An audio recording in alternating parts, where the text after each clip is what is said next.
you can go into File, Export, and you have Export for Screens and Export As. I would go for Export As, and then from here you're gonna have various options. Going to PNG, which is very popular, Photoshop PSD, and so on. So you have all these options. The one that's most people do is PNG. If you're using this for web, most likely you're gonna do PNG.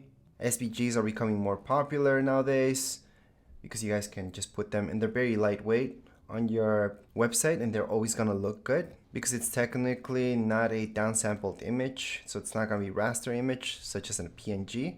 This SVG would be a vector image. So that means we could open this up later on in Illustrator and mess around with it. But it also means as a vector image, you guys can zoom in as much as you want, make it as big or small as you want. It's never gonna become pixelated. Whereas we do PNG, it's gonna become a raster image where it can become pixelated once you zoom in a little too much. So just remember that. It depends what you're making this for. But generally speaking, I used a ton of SVGs on websites and PNGs as well. So let's just pretend we're using PNG because that's the most popular one. We're gonna save it to our desktop. Right here, I would never choose this option. I would always go high or at least 150 when you're saving this PNG. So that's up here, 150. Even if it's for a website, I would still use 150.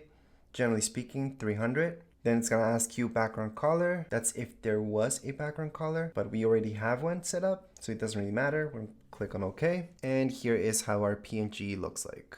So if we zoom in enough, you're gonna see those pixels. So see this? Starts looking like that. That means it's a rasterized image and we can actually see pixels now. Whereas the original right here, we can zoom in a lot. You're never gonna see those pixels. It's always gonna be a smooth line, smooth colors, no pixels whatsoever. But anyways, hopefully this helped you guys out. If you guys have any comments, questions, you guys can write down here in the comments area. Don't forget to subscribe and like. Thank you.